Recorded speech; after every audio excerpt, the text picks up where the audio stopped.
কিন্তু সাংবাদিকরা তো বসে এখনো সরকারের ক্রিটিসিজম করার কোনো সমস্যা নাই।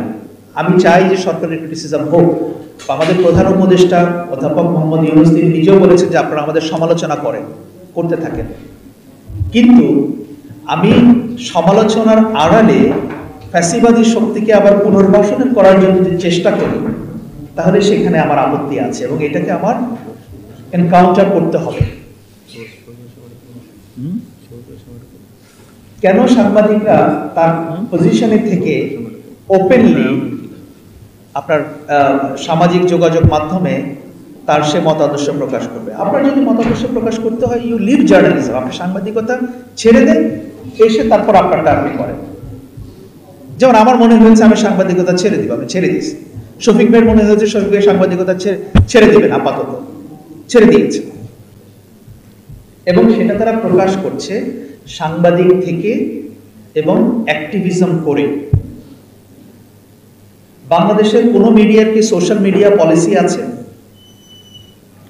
কারণ আপনারা যারা কাজ করেন আপনাদের হাউসগুলোতে কি লিখতে পারবেন আর কি লিখতে পারবেন না, আমি যে প্রতিষ্ঠানে কাজ করে এসেছি অত্যন্ত স্ট্রিক্ট সোশ্যাল মিডিয়া পলিসি। চাইলেই আমি সবকিছু লিখতে পারতাম না, অনেক ঘুরিয়ে পেঁচিয়ে না বুঝতে ওইভাবে করতে হতো। মিডিয়ার অ্যাকাউন্টেবল করার জন্য এই প্রসেসগুলো বাংলাদেশে আরো সুচারুভাবে কার্যকরীভাবে থাকা দরকার।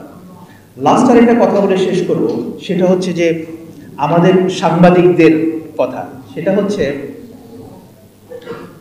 আমি একটা জিনিস দেখি যে এই 5ই আগস্টের পট পরিবর্তনের পরে, ঠিক আছে আওয়ামী লীগ 15 বছর ছিল, তাদের একটা সুবিধাভোগী গোষ্ঠী ছিল এই দেশে, অস্বীকার করার উচিত নেই। কেন জানি মনে হচ্ছে মিডিয়া সেক্টরে কিছু সাংবাদিকের মধ্যে মনোবেদনাটা অনেক বেশি। আপনিও ছেড়ে দেন, আসেন অ্যাক্টিভিজম করেন, সমস্যা নাই তো। কিন্তু মিডিয়া হাউসকে আপনি ব্যবহার করে অ্যাক্টিভিজম করবেন এবং সেখানে অ্যাকাউন্টেবিলিটি এস্টাবলিশ করতে গেলে তখন আপনি বলবেন গণমাধ্যমের স্বাধীনতা নাই। এটা কি অ্যাকসেপ্টেবল?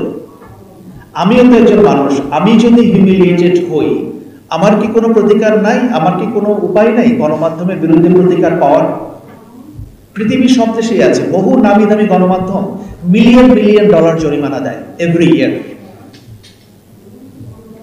তাহলে বাংলাদেশে তো এটার ব্যতিক্রম হবে। আরো বলছি, আমি যে কথাগুলো বললাম এগুলো হচ্ছে আমার গত 2 দশকের দেখা থেকে, আমার এক্সপেরিয়েন্স থেকে